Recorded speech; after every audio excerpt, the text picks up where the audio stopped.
তুমি রাতে ভাত খেলে না? কাশ্মীরে। তুমি রাতে ভাত খেলে না? হ্যাঁ, রাতে ভাত খেলে না? কেন ভাত খাবো? মুড়ি খেলে হবে? রুটিও তো খেলে না। কিচ্ছু হয়নি। রুটি রুটি করে এবারে কাশ্মীরের তুমি আগে বলো, রুটি খেলে না? দেখছিস পরিকল্পনা জঙ্গিদের। হ্যাঁ ঠিক আছে, আমি জঙ্গিদের পরিকল্পনা দেখলাম, কিন্তু তোমার পরিকল্পনাটা কি? তুমি যে বললে রুটি খাবে, হ্যাঁ, রুটি তো খেলে না। কি একটুখানি মুড়ি খেয়ে নিলে রাতে হবে? আরে হ্যাঁ রে বাবা। খিদে পাবে না? খিদে পায়নি? খালি মুড়ি খেয়ে চলবে? কি নিয়েছিলে কি মুড়িতে? বলছিস? মুড়িতে কি নিয়েছো? মুড়িতে কি দিয়েছি? তোর ওই চানাচুর মুড়ি।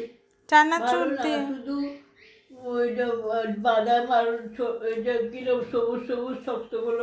ওগুলো তো চানাচুর না, ওগুলো তো ঘটি গরম। ওগুলো ঘটি গরম খাবার জন্য। বাজে ওগুলি। হ্যাঁ সে তো বাজেই হবে। পেট ভরলো এতে? তোমার এতে পেট ভরলো? ও মা! আবার যুদ্ধ। আরে কি যুদ্ধ, যুদ্ধ পরে দেখো। পেট ভরলো? হ্যাঁ, পেট ভরলো? এতে পেট ভরলো? আবার খিদে পাইনি তো, পেট ভরার কথা নাই। ঠিক আছে, যাও।